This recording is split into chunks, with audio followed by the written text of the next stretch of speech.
The Three Little Pigs. Mrs. Pig was very tired. "Oh dear," she said to her three little pigs, "I can't do this work any more. I'm afraid you must leave home and make your own way in the world."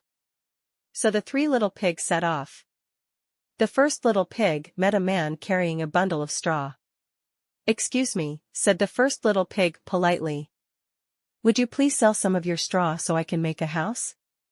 The man readily agreed, and the first little pig went off to find a good place to build his house. The other little pigs carried on along the road and, soon, they met a man carrying a bundle of sticks. "Excuse me," said the little pig politely. "Would you please sell me some sticks so I can build a house?" The man readily agreed, and the little pig said goodbye to his brother. The third little pig didn't think much of their ideas. "I'm going to build myself a much bigger, better, stronger house," he thought, and he carried off down the road until he met a man with a cartload of bricks.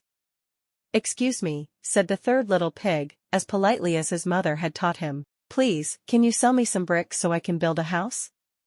"Of course," said the man. "Where would you like me to unload them?" The third little pig looked around and saw a nice patch of ground under a tree. "Over there," he pointed. They all set to work, and by nighttime the house of straw and the house of sticks were built, but the house of bricks was only just beginning to rise above the ground. The first and second little pigs laughed. They thought their brother was really silly having to work so hard when they had finished.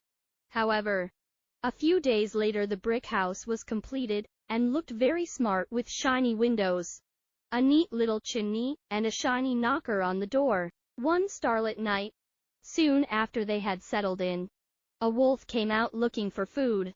By the light of the moon he espied the first little pig's house of straw, and he sidled up to the door and called, little pig, let me come in." "No, no, by the hair of my chin, why chin," replied the little pig. "Then I'll huff and I'll puff and I'll blow your house in," said the wolf, who was a very big, bad, and a greedy sort of wolf, and he huffed, and he puffed and he blew, but nothing happened. So he huffed and he puffed, and he blew again, even harder, but still nothing happened. The brick house stood firm. The wolf was very angry, and getting even bigger and even badder by the minute. "I am going to eat you all," he growled. "Just you wait and see." He prowled round the house trying to find a way in. The little pigs trembled when they saw his big eyes peering through the window. Then they heard a scrambling sound. "Quick, quick," said the third little pig. "He's climbing the tree. I think he's going to come down the chimney." The three little pigs got the biggest pan they had, and filled it full of water, and put it on the fire to boil.